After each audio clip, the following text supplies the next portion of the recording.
welcome to Trusty Chords, the podcast which aims to celebrate music and those that create it. If you know me, or simply listen to the podcast, both are very good options, then you'd likely know how much I like to surround myself with musicians I both enjoy and respect. Frankly, with that in mind, I reckon you can't go past someone like Ashlea Jaye. A lifelong lover of music and a self-described theatre kid, Ashlea has been a supporter of music for as long as I've known her. If you're from Adelaide, you might know her from her time hosting the Peripheral Noise show on 3D radio, or you might know her from musical groups such as Twin Decoy or Left on Scene. It's the latter which might jog your memory the most, with the duo, which also comprises Wilted, releasing some stellar music in recent years. Whether it's the killer debut single Life Support, their cover of SZA's Kill Bill, or their brilliant Wilted EP from this year, you can't go wrong. Alongside that though, Ashlea is also a huge supporter and advocate for those with disabilities, both in and out of the music scene. An ADHD, disabled artist, creative musician, singer and writer who juggles so much in her day-to-day, the fact that July was Disability Pride Month felt like an immensely fitting time for us to speak. Also, because it's the month in which Left Unseen will play a stellar hometown show as part of Fang's album launch tour. It's also going to be a special one, but I'll let Ashlea tell you why that is. Oh, and in case you couldn't tell, Ashlea is my guest on this week's podcast. Needless to say, I'm always happy to use this podcast to showcase musicians who I call friends, and this was a great opportunity for Ashlea and myself to just nerd out for a long time. Anyway, have a listen to Left Unseen's back catalogue, buy a ticket to their upcoming show, have a listen to our chat, and I'll see you at the end of the episode for some general housekeeping.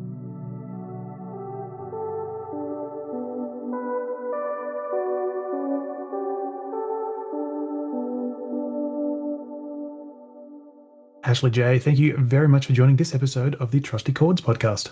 Thank you for having me. This is really special. Well, I'm very glad to have you on board because I've obviously known you for a while, but I guess before we talk about all the backstory and everything, my standard question to begin with is, for those who might not recognize your name, could you give me a quick few words on who you are and why we're chatting today? Oh, who I am. I am a ADHD, which means autistic and ADHD, and disabled artist and creative. I'm the lead vocalist of Left on Scene, as well as I do some music industry work. So anyone that's kind of in and around the music industry has probably seen me somewhere in the last 10 or so years. I'm also like a writer, a parent, all of the things, really. So basically what I'm hearing is you do everything, and from what I've seen, you do it all pretty well as well. Oh, thank you. Definitely juggling too many balls, I tell you. I understand completely, but I guess before we sort of like touch on all those things, what I love to do at the start is always go back in time to where a love of music first formed. So do you have a recollection of your earliest memory of when music first resonated with you? My mum is a visual artist, so my entire life has been kind of in and around the creative industries, in particular the arts, the performing arts. I have a very early memory of in year 3 playing xylophone at my second primary school in Horsham, and we did this school performance where we were wearing our clothes inside out, back to front, and we're playing xylophone.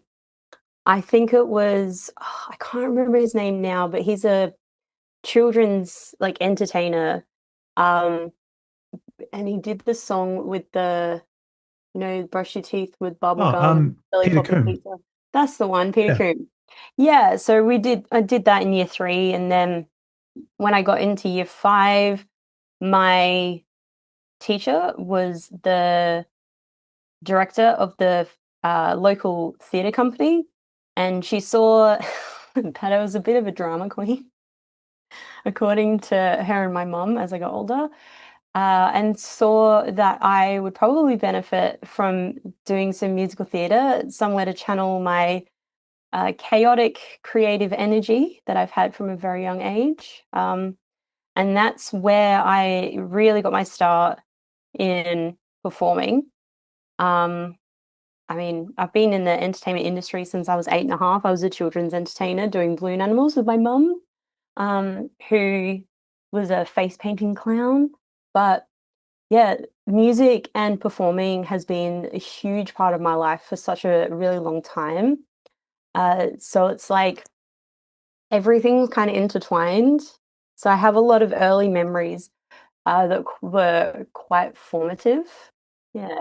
So how then did, this whole like performing arts thing for you, like, getting in like, because obviously being a little bit of a theater kid and all that sort of stuff, you're really getting into that. Like, what made you basically say, hey, not only do I love this, I want to keep performing? Because obviously for some people, it's a sort of thing where when you get into it quite young, it can sort of wear off the novelty. But you've obviously kept in the world of performing and loving music ever since. Yeah.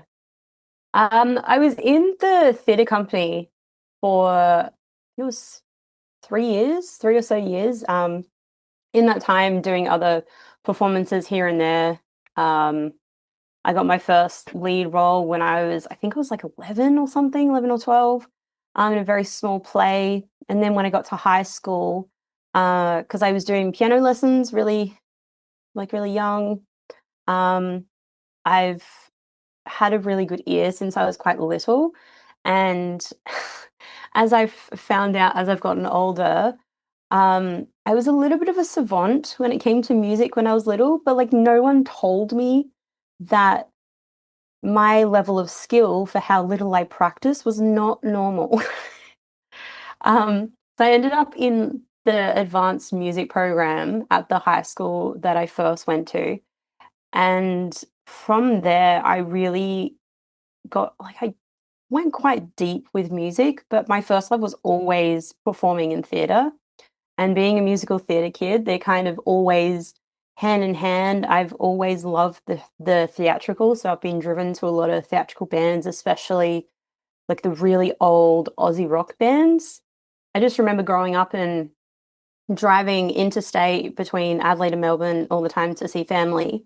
My dad and my mum would always have like these, like, those when you think of Aussie rock songs, they're the kind of songs that you would listen to, like Divinals, Rose Tattoo, Baby Animals, like um I mean, oh Like the first thing that sort of came to mind for me when you mentioned that was things like skyhooks, for example. yeah, Very Skyhooks was a big theatrical. one as well. Yeah, Yeah. I was the same, growing up and listening to so much skyhooks. And then actually, I actually really remember artists like Shirley Strawn from Skyhooks Yeah. was like a really big thing in sort of like blurring gender lines as well, because like you get this male singer with like a high pitched voice with a female name.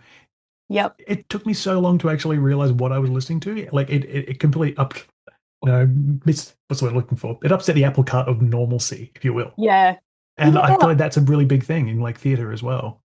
Yeah. I grew up on Fleetwood Mac and Eagles and as I was saying, like Aussie rock. I mean, Chris Amphlett was my first like vocalist that I really kind of attached myself to and really admired their stagecraft, um, as well as obviously Freddie Mercury. You can't talk about a theatrical performer without really, like vocalist, without really talking about Freddie Mercury. But a huge part, this is me being a giant music nerd here, huge part of what Aussie rock was, or what kind of came to be known as the Aussie rock, kind of like when you think of Aussie rock, this is what you think of. It is very theatrical. It's very in your face.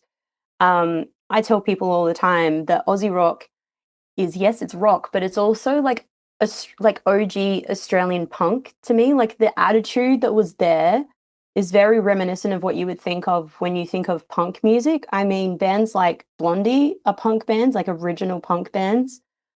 Um, yeah, sorry, my brain it just keeps thinking of like different things and little tangents to go on. So yeah, sorry. No, you're fine because I'm right there with you because The ADHD tangents are real. that is the sort of like mental like route that I always take when I'm thinking about things. Like like the second you start mentioning a band, I'm just sort of like, oh, I have to bring up this, and then like five other topics down the line, I'm like, I want to get back to that one. How do I steer the conversation? No, screw it, just keep going. Yeah, and my brain it just got to a point where it's like, what was the question again? Hmm.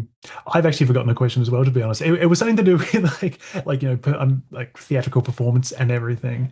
Yeah, And just sort of like how that really resonated with you. But I guess, if you're talking about this sort of this love of music and this love of performing, they really do come together, don't they? Like that. they really do. Like, I mean, Michael Jackson was another one of my favorites as a kid, and there's a lot of bands that a lot of my peers were getting into as teenagers that I just wasn't listening to because I just love it. To me, it was always a thing of why, like, yeah, I can listen to these people who are current and kind of blowing up a little bit. Like, yeah, I listen to The Used, and obviously Paramore's one of my favorite bands, obviously.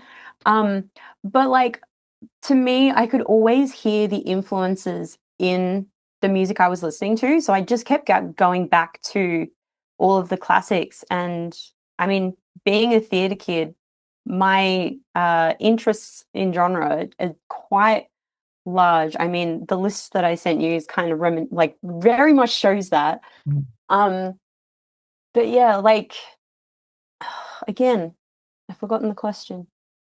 The ADHD is ADHDing today. It's tough. I feel it, honestly. I completely understand. And also, like, you and I have been friends for quite a while, so and we haven't caught up in ages. So, Exactly. So this is very much how we're catching up with which me sort of goes going back deep to into the music reason things. why we're speaking, because I Exactly right. just realized that I didn't answer the question for you. You know what? It really doesn't Huge, matter. huge amounts of trust, and I mean, you're one of my favorite interviewers Thank you. as I really someone who appreciate that. has interviewed people in the past. I mean, my other favorites are which well people is like Sosafina and Michael Chow as well as Poppy Reed. Like they're my Aussie faves. Mm. Always love listening to the interviews and reading their writing and stuff like that. So for me, it was there's parts of myself that I haven't really shared with the world because I am quite protective and guarded of certain aspects of myself. And with it being Disability Pride Month, I really wanted to sit down and have a chat with someone that I trusted about, um, my relationship with music and disabilities and how they kind of intertwine together and how they've kind of directed my career. I mean, in high school, I didn't have any issues with my disabilities, so I was very much always on stage, always performing. Was very like originally I was going to be like go into acting. My original goal was to be an actor with the South Australian Theatre Company in Year 12. I did a work experience program with them, the only Year 12 in that program, because I chose to do it during my school holidays. Everyone else kind of had to be there because they were doing a work experience module or something for school. Um, Same school holidays, I did work experience with Darren Does Music in Adelaide as well. So I've always been quite driven when it comes to the things that I enjoy and love and can't really see myself not doing. Um, After I graduated high school, like I got into the Bachelor of Performance at the Australian Institute of Music in the Dramatic Arts department, and from there my body gave out and I ended up transferring into the contemporary music degree and doing that for a couple of years. And the people that I met during that time very much shaped my like who I am as a music professional and also as an artist. Um, like the relationships and stuff that I got out of that, um, like very much changed who I am as a person. In a positive way, I'm Oh, assuming. very much so. Good. Like, Good. yeah, it's just one of those things that I guess I was just lucky with the people that I went through with, um, in that they were all very active in the industry and they were very supportive of one another. And um, like the artists and people that I met during that time, like some of them have won huge awards and have these accolades behind them. And seeing their imposter syndrome in like what they're doing and like the fact that they even though they've done all these cool things and they've had this success, it's not yet kind of integrated into who they are as people. Like they very much still are the people that I met back then. Um yeah. Sorry, I went off on another tangent. No, it's fine. This whole podcast is built around tangents, basically. But like you've definitely raised some good points. I definitely want to touch on again. Like I want to touch on Disability Pride Month again soon. But I guess from a chronological point of view, when you're sort of going from all this like performance and theater, and then you actually like studying and all that sort of thing, how do you then actually get to like playing music for the public? Oh, so for me, during my all of the times that I was studying, I kept getting sick. So the public performances that I was doing were either through theatre or they were because we had to during our degree. Like I've done a whole heap of session work and like guest work, but for me, I didn't actually start performing in my own bands until 2020, funnily enough. And the reason for that is straight after I graduated from my degree at AIM, I found out that I was pregnant with my son. And as a result of that, I was really unwell during my pregnancy. So I wasn't able to sing and maintain all of this strength that I'd built behind it, as well as all the technique. So for me, I was like, well, you know what? Like I've been in and around the industry for a really long time. Like when I was a teenager, I was going to all ages shows, and there's a lot of people that I know from those days as well, which is insane that they're still they're still at it. Um, yeah, like while I was trying to get my voice back so I could actually sing in bands, I was doing industry work. And then COVID hit and the world shut down. And there was a group of us that were like, oh, what are we going to do with all this spare time? Because we're all workaholics and all wanted to find bands and stuff like that. So there was a group of friends and I that we started a band called Twin Decoy, and we were playing music for a couple of years, performing a lot. And then once everything started kind of opening back up again, we didn't really have time. So we recorded our first single that was never released, unfortunately. And then just as that was kind of starting to die out, I met Will from Left on Scene. So my actual like performing for public kind of lifespan isn't big at all in the grand scheme of things, because I am musical theatre trained and I have very complicated relationship with my disabilities and my conditions for a really long time, which has meant that I haven't been able to perform, or the times that I have been able to, I haven't been in a band or been collaborating with people. So just sort of thinking from like a bit of like again a timeline point of view, I mean, a little bit of a lore drop for people listening. You're exactly 1 week older than me. So Yeah, I'm able to sort of like, like I guess somewhat compare my own sort of like trajectory with yours because I spent a very long time, like I mean, when I was like 15 or so, thinking like I want to play in bands, I want to do all this. And then that dream kept getting pushed back by numerous things. And I didn't actually join a band until 2023. yeah, And it's the sort of thing where like seeing people like yourself being able to actually sort of like join a band, around that time, like it's a sort of thing that for people like me, it was like, oh no, it's okay, you can start whenever. It was really sort of validating to know that, yeah. hey, there are people who are doing amazing stuff. You don't need to start at like 14 in hopes No, of becoming, successful or just, following your dreams basically. So I mean, yeah. I can only imagine that for yourself though, that actually felt really validating to be able to say, hey, I'm actually able to perform, to make music and do what I want to do. And especially after what I would assume would be a lot of time having wanted to do it as well. Yeah, there's been a lot of false starts in my life in regards to collaborating with people and starting bands and being able to practice. Um, but yeah, I didn't release like the first single that I was ever on was released 2 days after I turned 30. And what you were saying about seeing other people your age starting in music or starting in bands later on in life, for me, the person that I've always looked to in that regard was Debbie Harry of Blondie. Like Blondie, she wasn't in Blondie until she was in her very late 20s.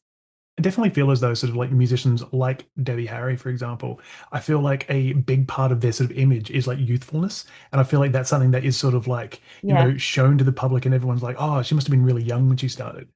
And it just goes to show that No, ageism is she's just just a bullshit. rascal. Yeah, Like, she's amazing. I don't know how old she is now, but she still has the same energy. And the thing that baffles me is the fact that she was around when Andy Warhol was around and was there at the loft and all that kind of stuff. And being, well, I mean, the back of my year 12 jersey said art nerd.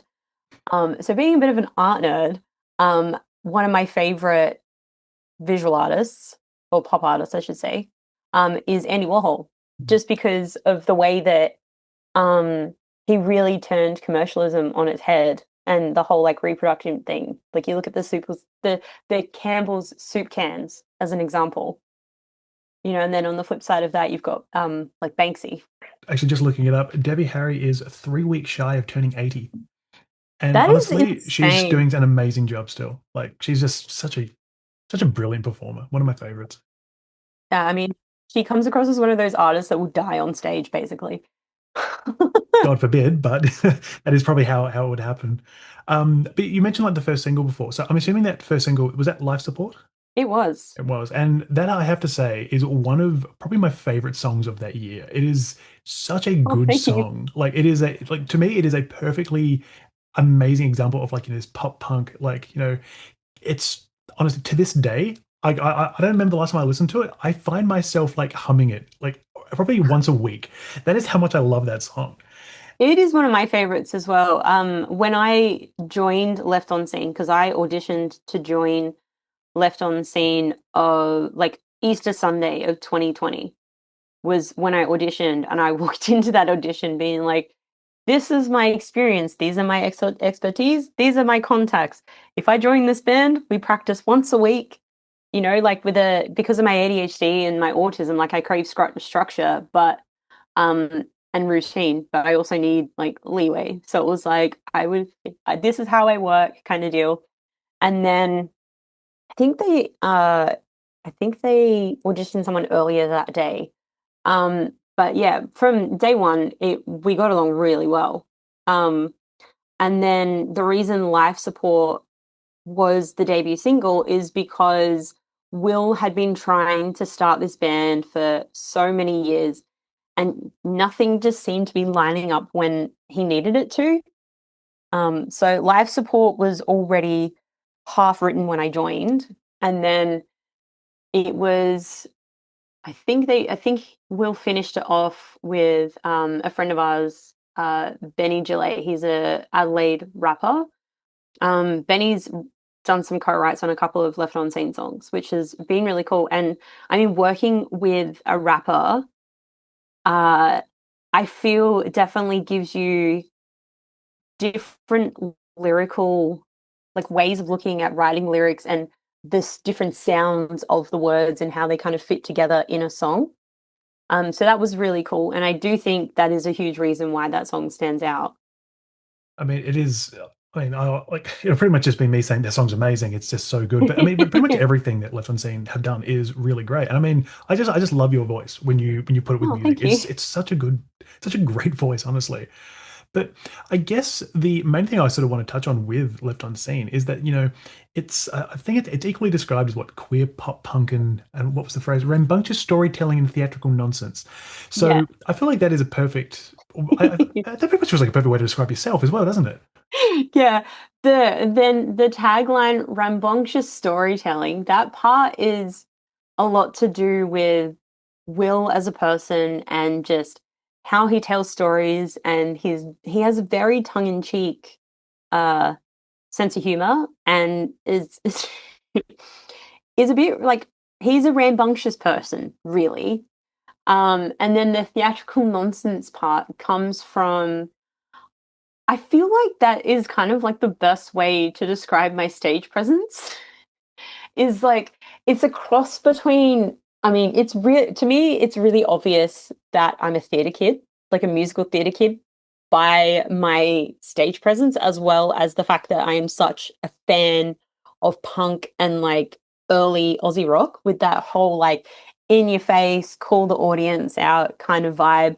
And I think because we settled on that tagline, rambunctious storytelling and theatrical nonsense, pretty much from day one, because I was like, we're a new band. We need a way to kind of describe who we are as a band that kind of describes the way we write songs, the sonic kind of character that our music has, as well as describing who we are as people, so that people kind of knew what they were getting when they would come to our live shows. Like I say that we are heavier live than we are recorded.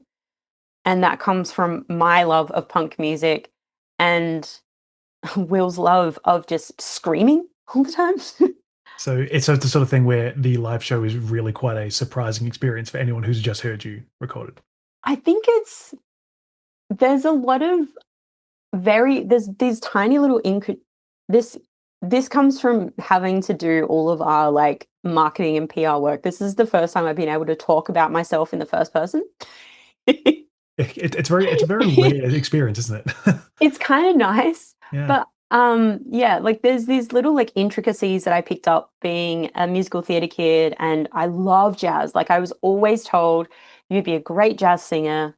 Why are you singing punk music? You should be singing jazz music. Because I used to go to okay, that's a part that I kind of skipped over. Before I was in bands, I used to go to the Monday night jam at what do you call it, Grace Emily in Adelaide.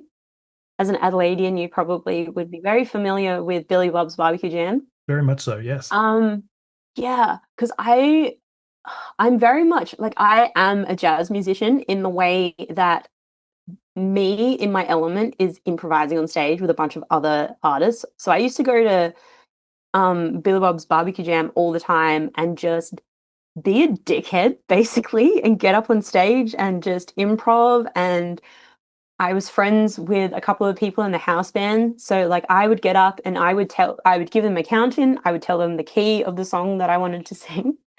And then they'd be like, okay. And then they would do a different tempo and then shift it by like a third or something. And I'm like, you dickheads.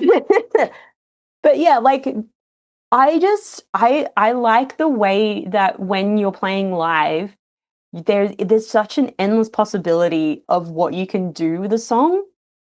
And our live performances are very much a reflection of that. I mean, a lot of what we do is very much rehearsed because I'm easily distracted, as we've established over the last little while. So I rehearse distracted, and kind of like this also comes from my musical theater training is like you get it into your body. So it's like there's certain placements and feelings and sensations that you associate with certain moments in songs.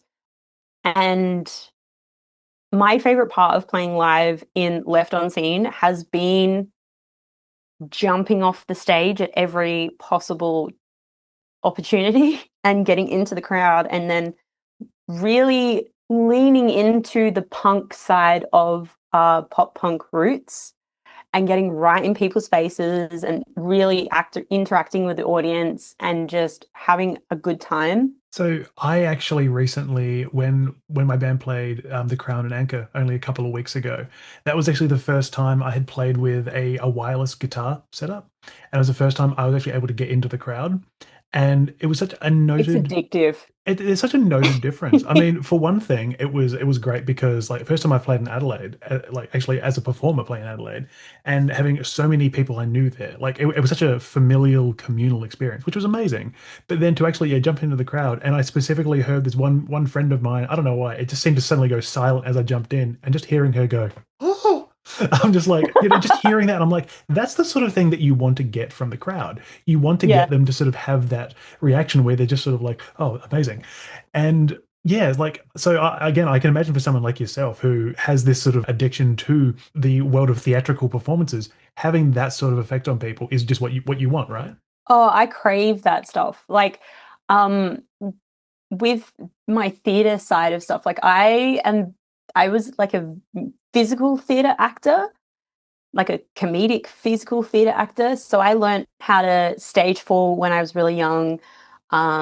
I'm used to throwing my body around and being silly, but then also loving slapstick. And it's kind of crept its way, like that humor and that very, like, um, in the silent films, how people get pied in the face and then the person that did it would stand there and then all of a sudden just like bolt away kind of deal. Yep.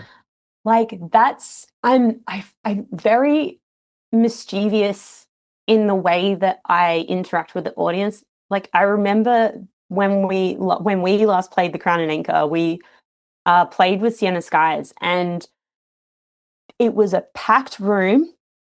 And I kept saying to the audience, like, you need to move forward. Would love to see your faces. People at the back would love to actually be able to get in. And I said to them, if you don't come to me, I will come to you. And then when I first got into the audience, the whole room took like 3 steps back. So there's this video that we posted on YouTube a little while ago of one of our songs from that set.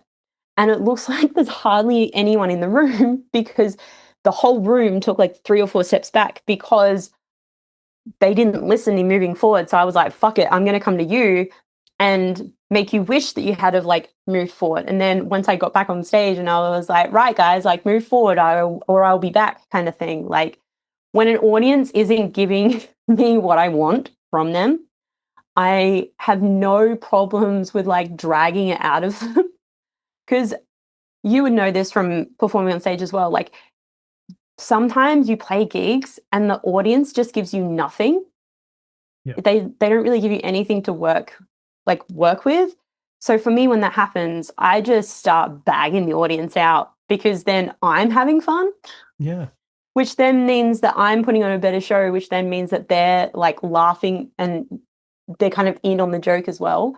So we end up having a great time. And I mean, I also give the same show to a room, whether there's 3 people or like 300, So I get up there because I enjoy it. Of course. Plus, just sort of what you're sort of saying there, it also does sort of like harken back to that sort of like the whole punk thing where it's about sort of like, antagonizing and also just sort of like poking fun and making sure that fun is the element that is first and foremost at the front of Yeah, it. and also educating audiences on how to be an audience. Of course. Yeah. Because after coming back from COVID, audiences kind of went a bit weird in regards to the fact that there was a whole bunch of really young kids who were like freshly 18 that didn't know anything about gig etiquette. And I mean, with the combination of the world shutting down for a few years and there not being any live gigs, and then the fact that we have a declining amount of all ages events, like these next generations aren't being educated in the same way that we did. Like, I feel like we grew up in kind of like the prime time to be a music fan because we were around for like the older system of how music kind of worked.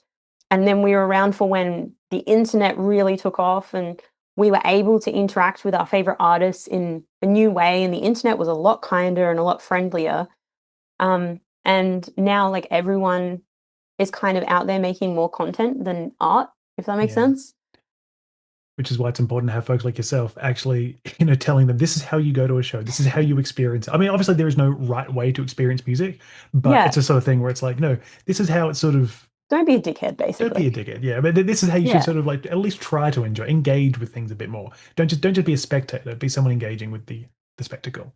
Yeah, I miss going to punk shows, like heavy, heavy shows, and having the camaraderie of, yeah, like you're in the mosh pit and you're spinning your arms around and like you're getting all this energy out. But if you accidentally hit someone, you make sure they're okay, or if someone falls down, you help them get up. Like a lot of that stuff doesn't exist as much, and there are a few bands that are like kind of really making it their mission to educate audiences on and their fans on like how they interact at punk shows and heavy shows and stuff like that, which I really think we need more of because then shows would be a lot safer for everyone. Absolutely. Absolutely. And I guess on the topic of shows as well. So Left Unseen do have another gig coming up in late July. That one Yes. is at the Austral on July 26th as part of Fang's tour. I made sure I wrote all my notes down so I remembered that one. But Yeah, I'm so excited for that show. It's the day after my birthday, so that's where I'll be celebrating my birthday this year. But Lickety Split are friends of ours. I went to school with Bianca, who's now in Lickety Split. Yeah, funny thing is that Bianca's old band Chelsea Manor played Left on Scene's first ever like to the public show. Um, and unfortunately, she will be playing probably one of our last shows because of my disabilities. Unfortunately, I have to stop performing live. How does that make you feel? Very sad. Performing live is obviously such an important part of who you are. That must be a really Yeah. difficult decision to make. Yeah, I've been putting off this decision for a really long time, but it's come to a point where um a lot of like life factors have made, unfortunately, I've had a relapse with my disabilities. I have like a laundry list of of conditions and disabilities that go with um like my autism and my ADHD. I also have a genetic disorder, which is kind of the reason that I am autistic and ADHD. I've also got dysautonomia, which is a dysfunction of the autonomic nervous system. I've got suspected hypermobile Ehlers-Danlos syndrome, as well as chronic pain, chronic fatigue. Um, yeah, a whole bunch of things that I've kind of just been working with over the last 25 years. That was really quick maths. That's insane. 25 years I've been a performer. That's crazy. Yeah. So it is really sad. But I'm still going to be writing and releasing music. Like when you're a creative and a performer and an artist, it becomes a huge part of who you are. So that never really stops. I mean, I'm working with um, local artists at the moment to write some new stuff. Will and I were working on something that I'm gonna be getting some more people on board for. Um, but yeah, it's been a crazy journey these last couple of years. But I just ended up with all of the health issues that I've got. I ended up really burning myself out, which then made everything worse. Um, but yeah, this last gig is like this next gig that's coming up is incredibly special to me because not only am I going to be playing with like friends of mine in Lickety Split, but also Fangs and Witch Spit. The three of us played the last Froth and Fury in November, which is really cool. Sienna Skies, we played with them back on Valentine's Day actually, and they were also on the Froth and Fury lineup. So it's been really cool being able to play gigs with old friends and new friends because I've known the Sienna Skies guys since I was 17, 18, and I'm coming up to 33. So I've known them for a long while. And it's took me until November to be on the same lineup and then to actually play a gig with them February this year, which is crazy to me. Wow. I'm actually trying to do quick math as well, just because when you mentioned like yeah, obviously lickety split and like because I've known Bianca for I worked it out 28 years next month, and That's I'm just like insane. that is insane, and I'm very keen to have her on the podcast at some point as well. Now that she's got this new Oh, project. she is one of my favorite music humans. Her and I've been friends for a long while, and it's the reason why Chelsea Manor was on that first lineup Mm. for Left on Scene. We also had No Not the Bees play that show as Oh well. yeah, So that's also a bit of a throwback. yeah, yeah. Um, yeah, it's been crazy. Like the stuff that Will and I have managed to do in the last couple of years with Left on Scene. Um, just from what I've been able to manage has been absolutely insane. Like there's definitely like more things that we could have done, but I don't like necessarily thinking about that. I like looking at the stuff that we've managed to achieve. Like playing our first mini fest, we played No Quiet Fest in 2023. That was a lot of fun. I got 5 tattoos 15 minutes after I walked off stage because adrenaline. Um, I didn't feel I only felt like the last half of my fifth tattoo. So basically, what I'm hearing is play a show, get a tattoo. That's the best time to do it. Oh yeah. Yeah, Yeah, cool. absolutely. Like funnily enough, I did something very similar after playing Froth and Fury between sound check and actually like the call time to be at the stage. Had about 15 minutes. So myself and my friend Amaraya from Future Static, we ran to the like tattoo pop-up. Um we picked out our designs and I was talking to the tattoo artist and I was like, you pick something for me. So she picks this like rotting tooth that's got like it's Oh like yeah. got like a ribbon around it. Yep. And then yeah, I think it was like 45 minutes after I got off stage at Froth and Fury, I was lying down being tattooed, and it was a really funny moment where I was lying there and there was so much chaos and just sound that it all kind of like drowned itself out. And I'm just lying there, and my whole nervous system is just like calming down. Meanwhile, I'm getting tattooed. And I just had this moment of like, this feels really backwards that in so much chaos, I'm just calm. It definitely feels like a very surreal situation, doesn't it? Yeah, like for me, it was also super crazy playing Froth and Fury because it was the first time that they were at Hearts Mill. And Hearts Mill is somewhere that I've worked a lot of festivals. And I remember having this moment where I walked onto the festival grounds and this immense sense of calm just washed all over me because my body was like, oh, we know what we're here for. And then I just had the best time that day. Like I became friends with Ethan of Fangs that day because I just like they came and watched our sound check, which was really cool. I've been a fan of Fangs since like day one because I had my own radio show for a few years, and they were one of the bands that I used to play all the time. So when we were sound checking and I saw them walk over, I'm like, "Hi, Fangs!" in the middle of a song, and they just laughed and were like waving at me. But yeah, like that day, I made a lot of friends, and I honestly feel like that is the reason why we're playing a show with them in July. Like I had said to Ethan that I had planned on not really performing anymore because the last time we played, I really struggled. Um, and that was only in April. Wow. And then Ethan was like, "Oh, we've got a tour coming up. It would be really cool if you guys could play the Adelaide show." And I'm like, "Yeah, that'd be sick, but I don't really know like if I can manage that." And then the offer, like the official offer came through, and I was talking to Ethan and he was like, "Please." And I was like, "Fine." Like I'm like, "It's the day after my birthday. I'll come back, like I'll fly back to Adelaide for the weekend and celebrate my birthday with everyone and kind of go out with a bit of a bang.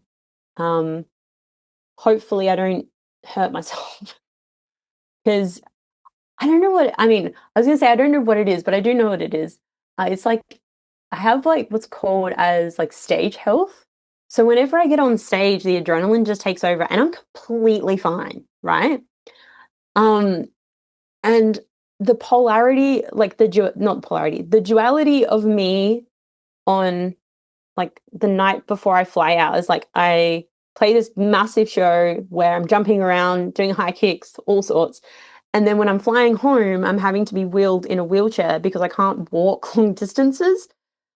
And I also can't stand for long periods of time. And I get questioned all the time with like, well, then how can you perform live? And it's like, well, I have to rest and really budget my energy for a week or two before a performance. And then because of my dysautonomia and I have blood pooling, which means that whenever I perform live on stage, I actually wear compression socks. And a lot of the time, I'll also have some other disability aid that I'm wearing as well. Like the last couple of days, I've worn like a back brace, a back support to kind of help um, my back because my back's playing up at the moment. I'm pretty sure I'll be wearing it at the next show. So I'm getting used to styling stage fits around my disability aids. Um, But yeah, it's one of those things where sometimes I feel like a bit of a shark on stage. It's like if I stop, I die, basically. I get it. Yeah. It's like, so from the moment that I get on stage to the moment that the set finishes, I don't stop moving. And I guess that also actually is very fitting that this last show is also during Disability Pride Month as well. Yes, It feels I very fitting. thought that was serendipitous.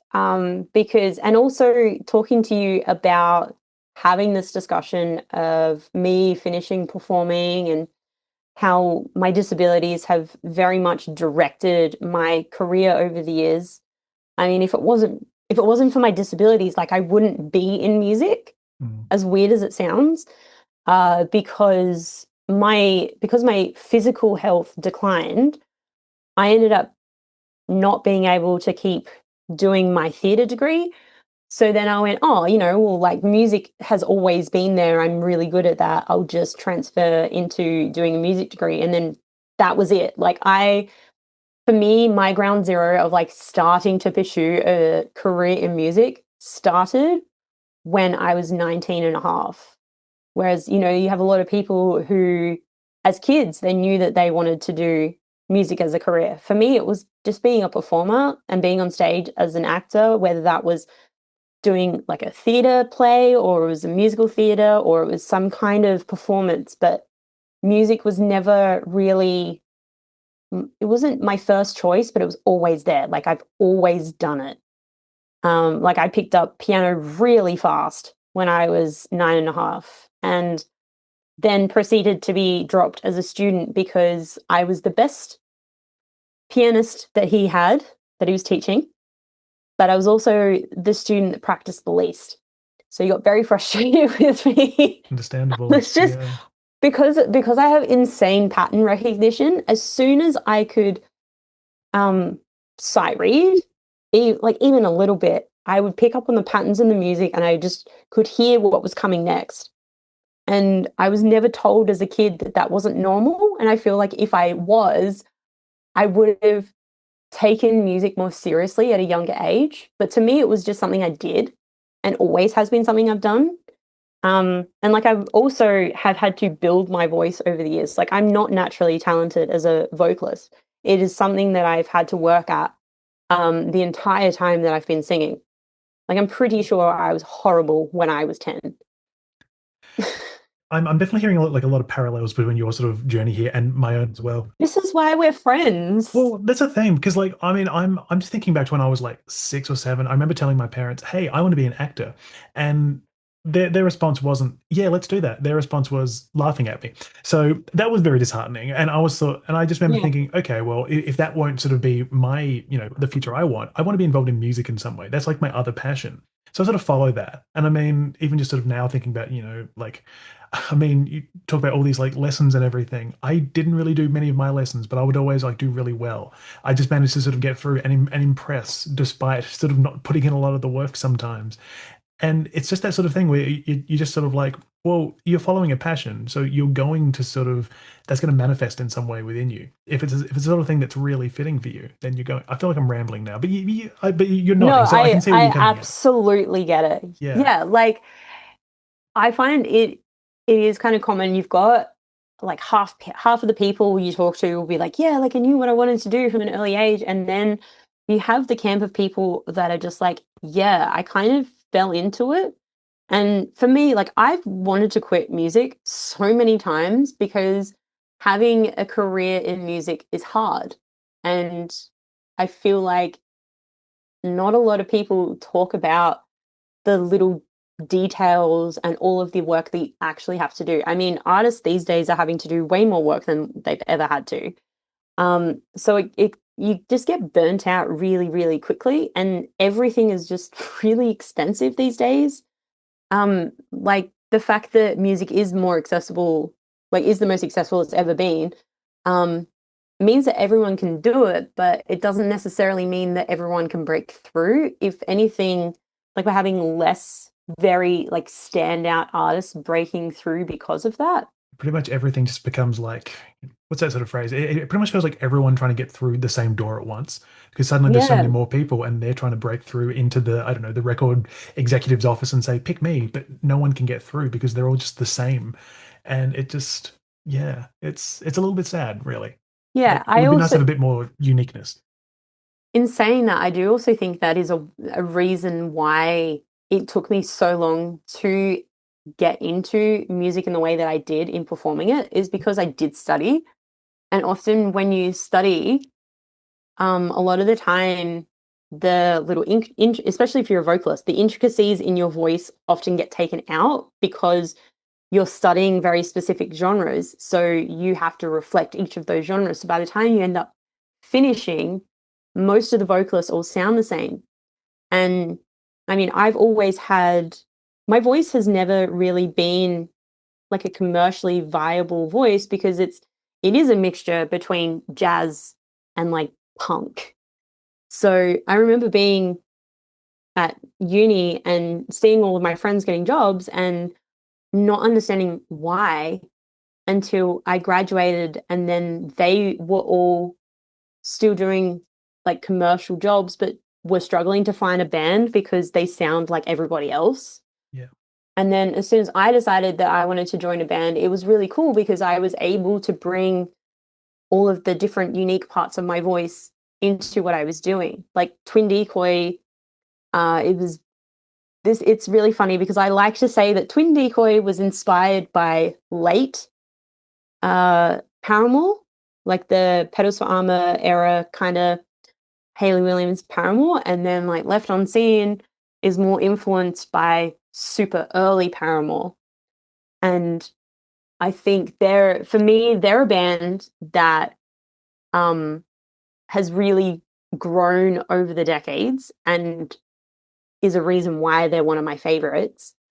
Um, but yeah, it's been really cool being able to find my voice as a vocalist and an artist over the last 5 years, especially in working with other people. Like I found the really subtle intricacies of my voice when I was in Twin Decoy, and then in Left on Scene, I do a fair bit of screaming live, which people always look at me funny when I say that I scream, but I'm more of a jazz vocalist. They're like, what are you talking about?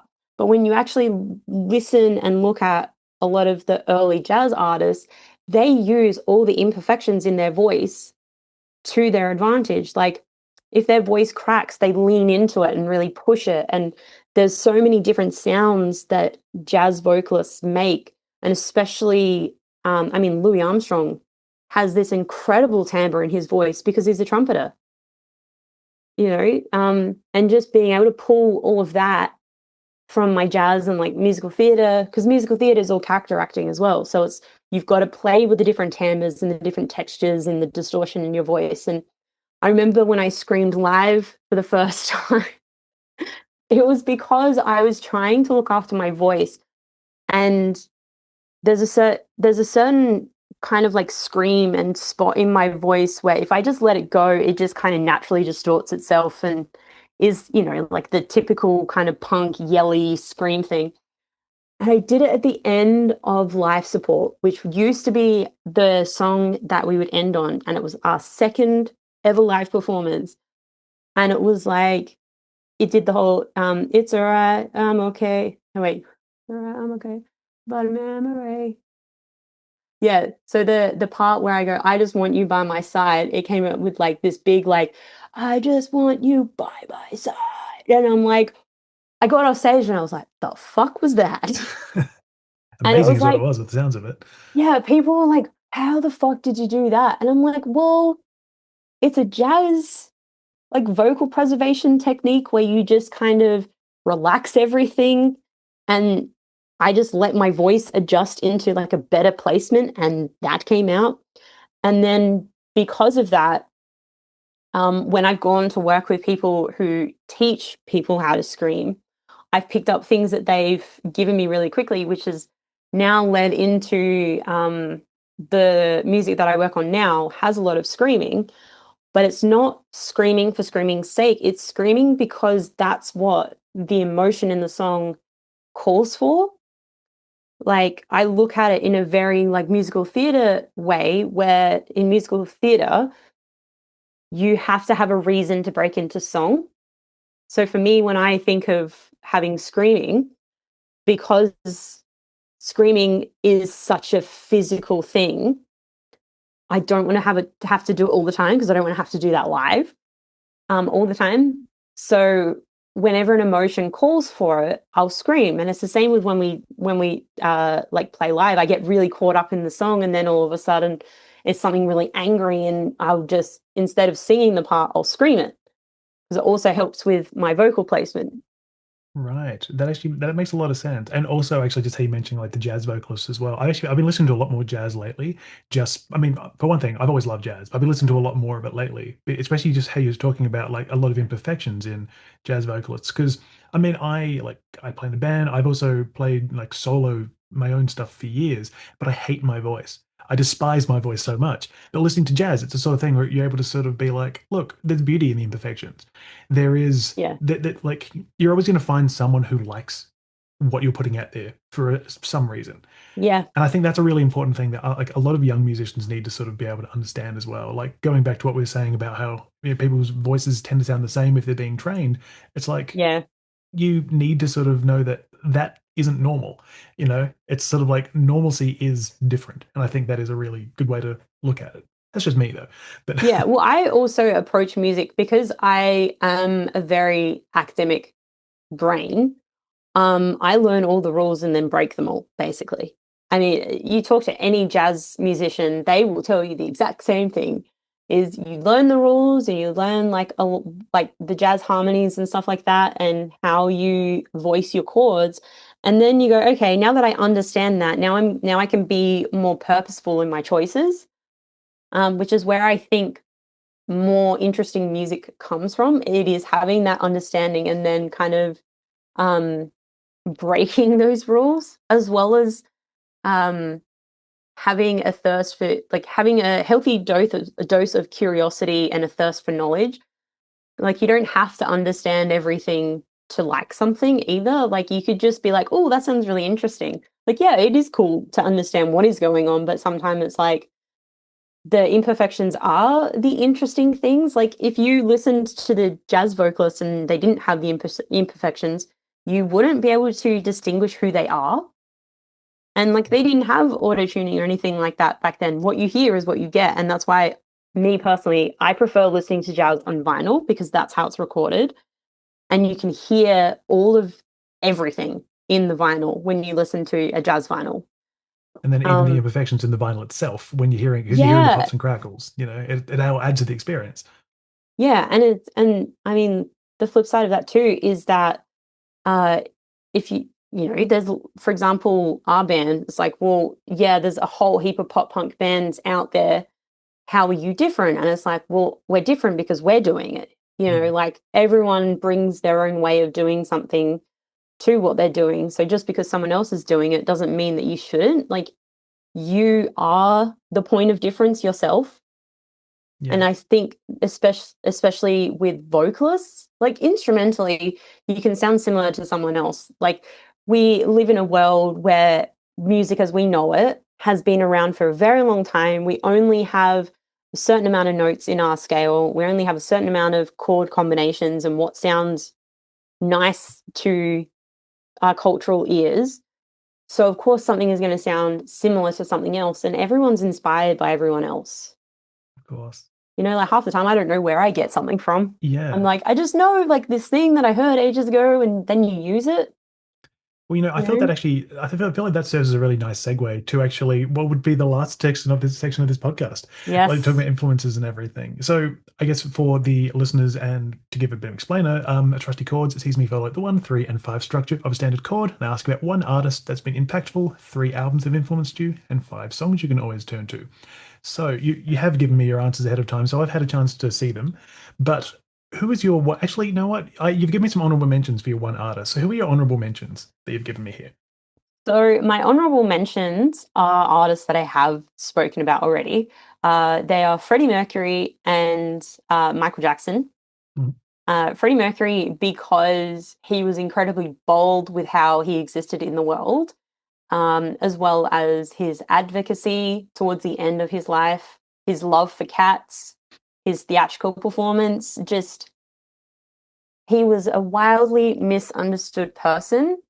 Um, and I think if he could see the world as it is now, I think he would thoroughly enjoy it. And I mean, there's a reason why people still say that he is one of their biggest influences. Like he is one of like the best of all time. Absolutely. He's And he's then he's just truly stunning, really. yeah, and then Michael Jackson, Mm. as an honorable mention, he was one of the biggest people in the music industry. I mean, he used to own the rights to like the Beatles catalog, and I can't remember what publishing company he had or he owned all the rights for, but he was a very smart businessman. He was an incredible artist. He took all these different like genres of music and culture and really put it into his music. And one thing that I really enjoyed about him as an artist is the fact that musically his music pushed boundaries, and then the physicality in the dance and all that he brought with that, with his sister Janet, like he influenced and still influences a lot of people. And like there's people in genres completely unrelated to what he did that are influenced by him. Like you always hear about people like him giving nicknames like, the king of pop or something. And there's a reason why. Like, just Yeah, musically, but then that also tends to overlook all the business acumen that he has behind the scenes. Like he's an incredibly smart guy. yeah, he was very switched on, and I do think that the music industry was incredibly threatened by him, Mm. be just because of the amount of power that he had, just because he listened to the advice of his peers in saying, "Hey, like a really great way to make a name for yourself in this business and support yourself and be able to like fund all of the things that you want to do." Like, because he was also like a bit of a let's see if I can pronounce this word, philanthropist as well. Like he did a lot for charity organizations. Mm. Incredible, like what he was able to do in the time that he was here. Absolutely. But who was your one artist though that you'd pick for this one? So I picked Chrissy Amphlett of the Divinals because she was the artist and is the artist that has actually had the most influence on who I am as a performer. She was the first vocalist that I looked to. I mean, might be a little inappropriate for like an 11, 12-year-old to be loving the Divinals given uh, what she used to do on stage. But I remember going from being in musical theatre and doing character acting to performing on stage for the first time as myself, as just doing music and stuff. And the stage fright that I experienced was a lot. And something that I remembered reading somewhere was that the reason why Chrissy Amphlett had her like schoolgirl character that she had for when she was performing and when she was in the band, because she also had horrible stage fright. She had to put on this like elevated, more extreme version of herself to be able to get through her performances. And I also honestly think that's where my love for Aussie rock also comes from, is because a lot of those bands and a lot of those vocalists were just a more like bigger, bolder version of themselves. Mm. And being a punk kid, like that's where I got my love for the like music with a lot of social commentary. I mean, there's a lot of Aussie rock music that talks about um, the treatment of Aboriginal people and the different cultural things that were happening at the times that these songs were being written. And there was this narrative of how pop culture was influencing Australian popular culture. There was a lot of social commentary, and to me, as I said earlier, like it is very punk. And the way that Chrissy Amphlett was in her music videos and in all the videos that I saw of her performing live, like she was very like honest about her feelings despite having the stage fright. Um and like I just love the way that she used to move on stage. Like it was quite simple, but it was like she would just stand in kind of who she was, even though she was scared. Yeah, I mean, she just had such a powerful and arresting stage presence, despite being someone who clearly wasn't comfortable with that stage presence. Like that is really, I guess, noble, I guess. Yeah, I definitely cried when I found out she had passed Yeah, it was because, definitely a huge loss. yeah, like the same with Michael Jackson. I remember where I was when I found out. Like it was I was at the work experience with the State Theatre Company of South Australia, and I was just walking around Rondon Mall singing Michael Jackson songs, mostly The Way You Make Me Feel. Um, but yeah, it was really tough answering that question because those three artists have been so influential over my lifespan. But it is definitely Chrissy Amphlett that really ignited my love for performing as a frontwoman. Mhm. I get that. I get that. And I guess going on to the albums question as well, like, speaking of bands with some really like powerful female vocalists, the first one you picked here, you got Fleetwood Mac and Rumors.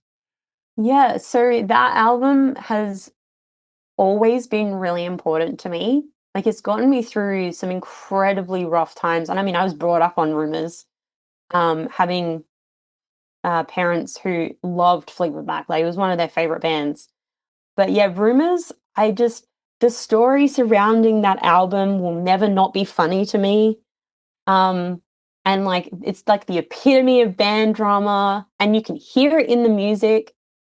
Um, but yeah, if I could put Everywhere by Fleetwood Mac on that album, I would, because that is my all-time favorite Fleetwood Mac song.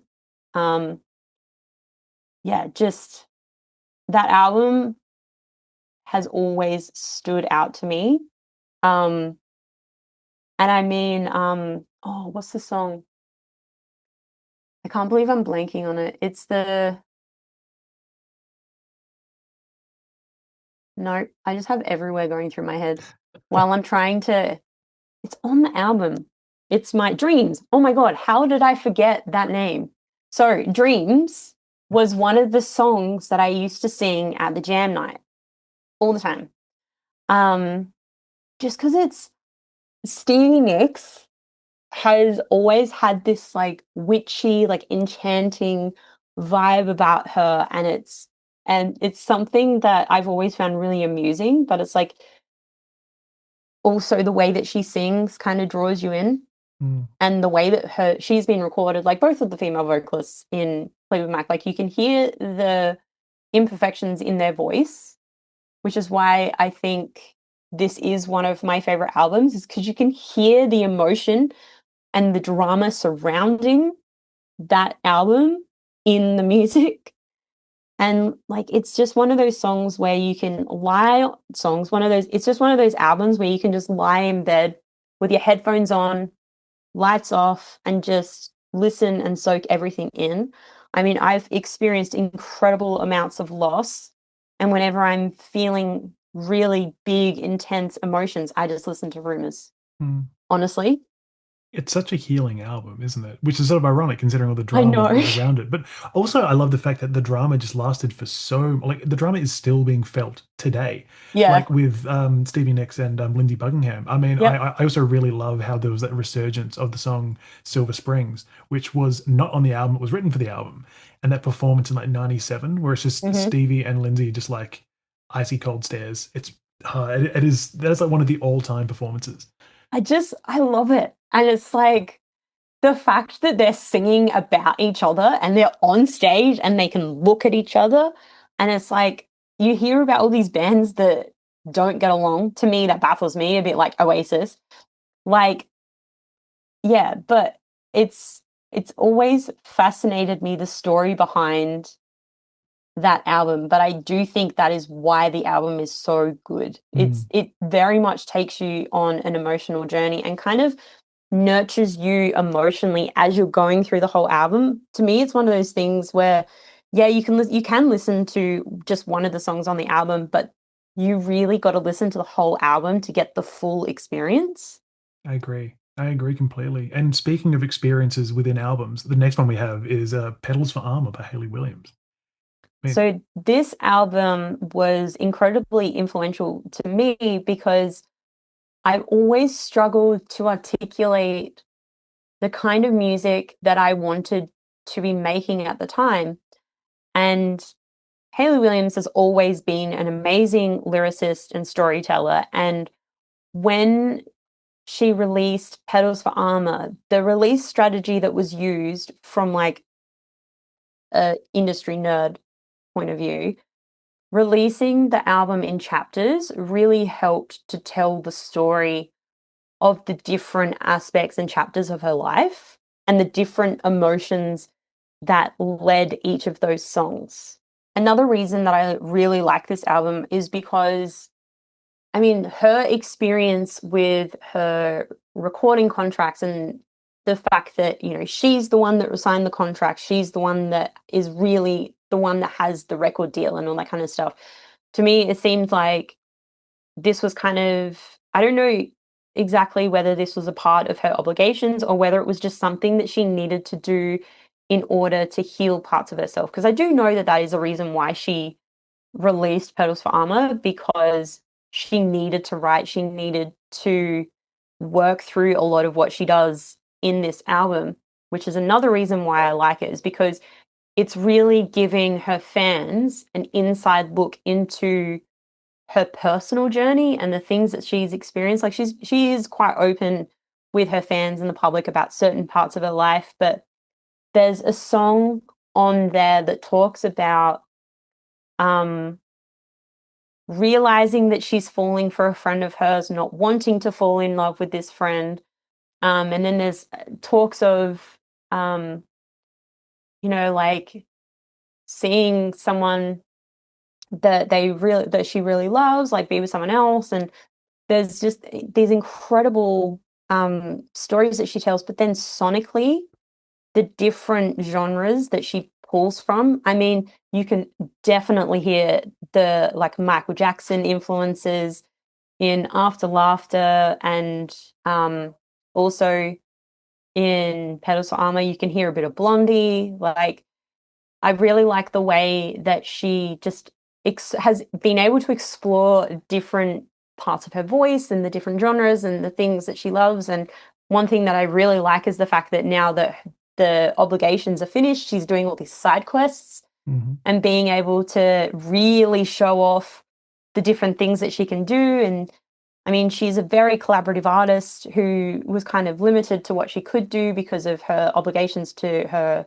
contract and her band and stuff like that. And she's obviously someone that's been surrounded by so much drama, and then a lot of that is coming through in this album. It's another album that you can like lie there in the dark and like listen to. And for me, it's something that I put on when I need to remember who I am as a person and as an artist. Like, I always get in my head about what I want to do and what I want to sound like as an artist, what stories I want to tell, what I want to share with the world. And then when I feel like I'm getting overwhelmed with all of that, I just listen to Petals Farmers and Yeah, Rumors, yeah. you know. And like, I've been a fan. I have had this very distinct memory of being in my lounge room when I was like 12, and I think I can't remember exactly how old I was when it was released, but like it was early teens, and the video for Misery Business came on the TV, and me just being like, I want her hair. This is cool. Yeah, of And then course. just like the, being a fan of Aussie rock, very like to the point storytelling and music that's kind of in your face, like Misery Business hooked me because just the way that she's talking about this other person and she's bragging and just is so in your face and so punk that it really just like grabbed me. And then that from there, I've been a Paramore fan ever since. And because of the different types of music that they've been doing, and obviously the vocal capabilities of Hayley Williams, I've been a fan of hers. And Petals for Armor is an album where she's able to really showcase her voice. And I feel as though that's also possibly a bit of a situation for this last one as well, because we've got 21 Pilots Sealed and Icy, but the live stream version. So, Yes. what is it about the live stream version as opposed to the regular version? So I was first introduced to 21 Pilots when I was 19 because my brother loved Heathens. And he's also neurodivergent. So, of course, when you're neurodivergent, sometimes you find a song that you really like, and then you just keep playing it over and over and over again until you get all the dopamine possible out of it, and then you move on. He went through a phase with Heathens, and I was like, man, I'm so sick of this band. Like, I never got into it because of that. And then I actually got into 21 Pilots in the last, I would say, year and a bit, because my son really used to really like Imagine Dragons and the kind of like theatrics in the music videos and stuff like that. And I remember 21 Pilots having really good lore, and I had a few friends that kept telling me to check them out. So I did. And then as I was introducing my son to 21 Pilots to try and get him away from Imagine Dragons, because I was sick of hearing Imagine Dragons, um, being someone I was a writer way before I was a performer. So I've been writing stories, monologues, scripts, all sorts since I was really little. And because my son is kind of going down that road too, I was like, you'll really like this band. They have lore, they have character building. It's really intricate, really detailed. And then you're able to really like delve deep into it. There's a lot there for him to grab onto. And then in the process of showing him that, I got really, really nerdy in the way that they were telling their story, the marketing, all of the release strategies and stuff like that. And then I watched the Scale and Icy live stream, and I was like, if this doesn't point out the fact that Tyler Joseph is a theatre kid, I don't know what will.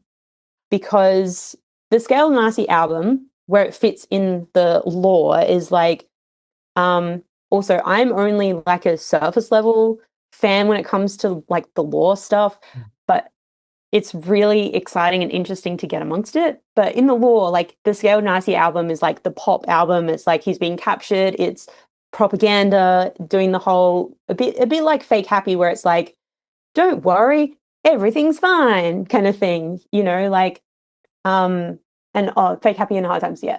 But it was really interesting when I was watching the live stream because they utilized a whole heap of different songs that weren't necessarily on Scaled and Icy and were able to create this narrative.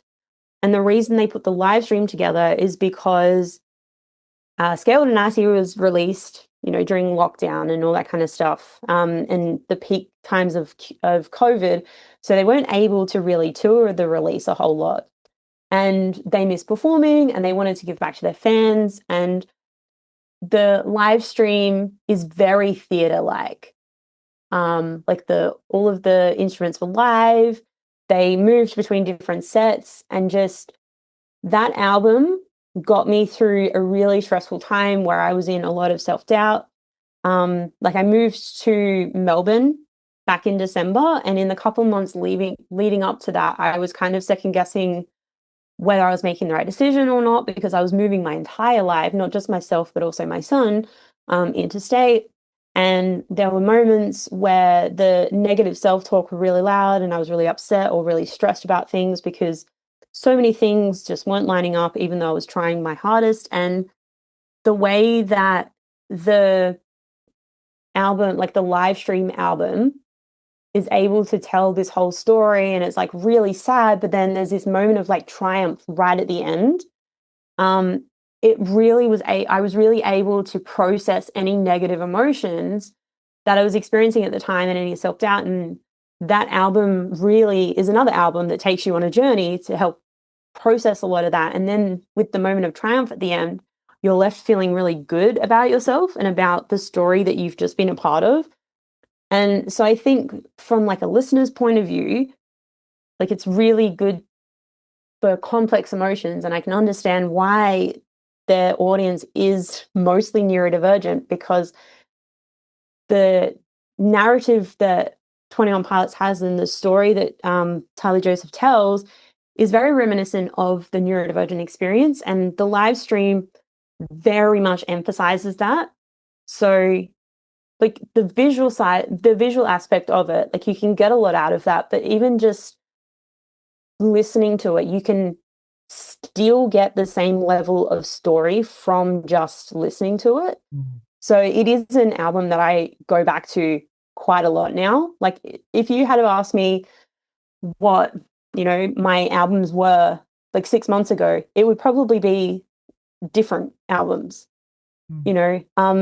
because I consume so much music. It changes all the time. But funnily enough, segueing into the song aspect, the songs I actually don't think have changed since my uni days. You're right. Yeah. So these are all ones that you've basically you've been loving for years now. Yeah, and each of them kind of serve a different purpose. Mm. I mean, I Want to Break Free by Queen has been a favorite of mine since I was a little kid. Just you've got drag, you've got big the first line in the song is "I want to break free." And being a theater kid, I would just randomly walk into rooms when, the ADHD is ADHDing hard, or, like I'm going through something really tough and I need to cheer myself up. I would just be like, "I want to break free," and just it's such a guttural song. You could be singing about anything. You could be listening to it because you've had a shit day and it's just because people have been asking lots of things of you, or you're in a situation where you want to get out of, but you don't really know how you're going to do it, but you also feel like you need to express that, and maybe you don't feel safe expressing that to anybody. So, you could just put it on and listen to it and sing it, and then it's one of those cathartic songs. I feel like a lot of my choices are about helping me to process emotion. Well, I mean, you mentioned catharsis. I mean, your next choice, Mr. Blue Sky by ELO, that's one that's I think that's being considered like one of the happiest songs of all time, isn't it? Yeah. Um, my favorite thing to do is listen to that song when it's pouring rain. Yeah, right. Some contrast at work, I guess. Yeah, it is one of the funniest things that I've done in regards to music. Like if I'm in a really crappy mood, or I don't know, I just Mr. Blue Sky has been a song that I've just loved since I was a kid. And I think it's also because there's this constant feeling of forward motion in the song, like you're being dragged half the time. And I mean, ELO um have been is another band that kind of raised me, like Roll Over Beethoven. um like I I covered I did the Chuck Berry version with the ELO intro for one of my assignments at uni. Like ELO is a great band, and Mr. Blue Sky, it's like sun is shining in the sky, there ain't a cloud in sight, and it's like it's almost like a what do you call it? Um, five things you can see, smell, touch, taste, all of that kind of thing. Like it's to me, it feels like one of those songs that very much kind of grounds you in the present moment. Yeah, I mean, it is one of the songs that definitely has that effect. I have to admit, it's a song I haven't listened to as much because to me, it's almost too happy, and like I don't know why, but it's almost in a way I'm sort of just like you're too happy, you know. It definitely What? has a purpose. Yeah, of course. Because part of me, every time I listen to it, I'm just sort of like, look outside. Life's terrible. Get sadder, Jeff Lynne and the rest of ELO. But yeah, it is a really wonderful. It is a wonderful song at its core. And this next one is actually a song that has a vocalist on there who has been on this podcast before. Yes, I adore Jenna. Tonight Alive broke while I was at AIM, so it was such a crazy time in Sydney music. Like, there's a lot of incredible bands that are still around, or even just artists that are in different bands now that were very huge in Sydney. And as I said earlier, like, I feel like the time that I went through was just there was this something was happening in Sydney at that time. Like, I was at AIM when the lockout laws came in, and I was a part of the protests and that were happening at that time. And like, I never really got into Tonight Alive in the way that a lot of my friends did, purely because the way that I was interacting with the Sydney music scene back then wasn't in like a fan capacity. It was very much in a peer capacity. So I don't have the same kind of, I would say, like, fanatical admiration for like bands like Tonight Alive.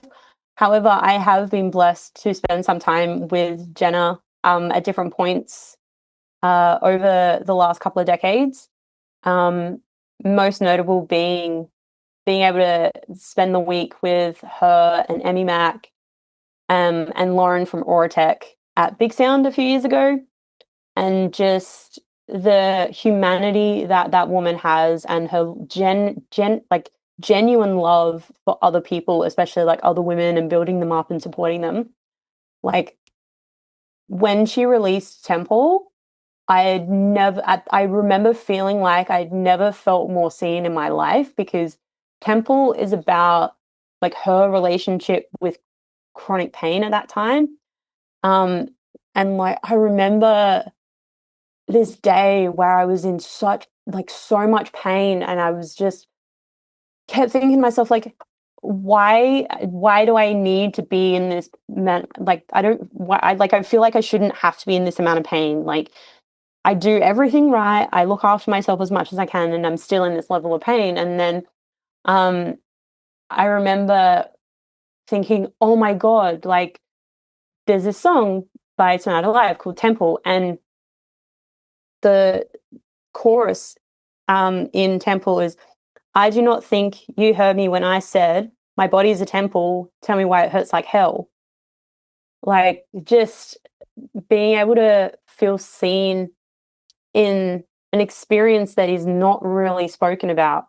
Like, I still listen to that song now, and it still hits the exact same way. Like, I do get very emotional when I listen to it, and like, it kind of sucks that I very much understand the experience. But it is a song that, when I'm in the middle of the amount of pain that I sometimes am in, like, it's something that reminds me that I'm not alone, and I'm also not alone in the music industry having those experiences. Like, I remember when Michaela Delgado came out talking about having hypermobile Ehlers-Danlos syndrome, and just being like, yes, more artists with disabilities should be talking about their disabilities, because when they talk about what they have and what they experience, and the logistics of what that looks like when they go on tour, when they have to perform, and what they do beforehand and after and during to help themselves, like, I think it's important to talk about it, because then other disabled people will be like, oh, well, if they can do it, then I can. Like, for me, a lot of the stuff that I've done with Left On Scene is very reflective of that. And again, like, Jenna is such an incredible individual who legitimately wears her heart on her sleeve. And that is my all-time favorite Tonight Alive song, simply for the fact that it's very relatable for me and my personal experience. But our second to last song is one by an artist we've already touched on. So um, it's very fitting because the song is I Funny you Touch say that. Myself by Divinals. Yeah, so this song is a song that I actually did during my degree, and I remember performing this song for that assessment was very much a turning point for me as an artist because I'm very expressive and I like to try and own who I am, but I remember being such a shy person on stage. And then after being able to do I Touch Myself, like obviously it's talking about masturbation. Um like I just remember being like, well, if I can perform that song, then I can write a song about sex, which is, very much influenced the fact that I wrote a song about sex, which was called Goosebumps. Um, and I remember releasing that and like thinking about the fact that had I not performed I Touched Myself back in uni, I don't think I would have felt confident enough releasing Goosebumps. And it's also a song I turn on when I want to be sassy. Yeah. It is also a song that I would love to like officially cover at some point. I mean, there is just so much confidence in Chrissy Amplett's performance there that it's just sort of like it's hard not to feel that confidence when you're like, I mean, even listening to it, you feel empowered in a way. You Yeah, sort it is yeah. so empowering to sing. And like it's also given like helped me with my confidence in dating too, funnily Mm. enough. Yeah. Sort of ironically, isn't it? And our last song was actually one I haven't actually heard of before. I've heard of the artist, but I haven't heard the song. So it's Something by Snarky Puppy. And is it Layla or? Yeah, it's Layla Hathaway. So this is from one of Snarky Puppy's Family Dinner albums. Snarky Puppy is an instrumental band made of giant music nerds. I got into Snarky Puppy when I was at university. It was Snarky Puppy and Hiatus Coyote were the two bands that everyone got into at that time. But this song um, is another song that I put on to remind myself of who I am as an artist because I remember listening to it the first time and Layla Hathaway in her ad lib section of the song, like her soloing, she sings a chord and it's as a vocalist who's also a bit of a nerd, it's like that's so cool and so like uniquely her. And like they won a whole heap of awards for this song, like very much like well earned. Um but it's just it reminds me of my roots and it helps like it's a song that I put on when I need to practice my entire range. Mm. Um and when it comes to the ad lib, vocal ad libs, and when the instruments are soloing, like I'll ad lib over the top, and it kind of helps with my spontaneity as a vocalist, and also staying true to my roots. It's just a really nerdy, cool song that I will always come back to. And like, it's something that I at one point was striving to be able to sing, and now it's a song that I sing to challenge myself and help work on technique. So it's always going to be a song that I come back to. It's a song I'm very excited to actually listen to because I've listened to Snarky Puppy before, largely through my work and everything, while like Yeah. focusing on new releases and everything. But I'm very excited to actually listen to this song, especially with fresh ears, because I've heard all these other ones, but this one I'm very excited for. So thank you for a new bit of musical discovery, which is what I always love to say on this podcast is thank people for putting me into new stuff. You're so welcome. Honestly, go and watch the full Family Dinner session. I think it's from Family Dinner 2. Yeah. But they're sessions where they bring in guest vocalists and they have an audience that are all sitting in the room with them with their headphones on so they can hear everything that's going on. It's a very immersive experience, but it's definitely something that I mean you would love because I know how much of a nerd you are. Oh, So absolutely. you would probably thoroughly enjoy it. Well, I'm very excited for it. So I feel as though I should wrap things up by saying, Ashlea Jaye, I want to thank you so very much for your time today and for being part of the Trusty Chords podcast. Thank you for having me. It's I've been looking forward to this for a long time, and as I've said to you previously, um, you're someone that I've wanted to be interviewed by for a while, um, and it's nice being on the other side, being interviewed for a change. Well, thank you so much for the kind words and also just for, being open and having a chat today. I hugely appreciate it. Thank you for having me.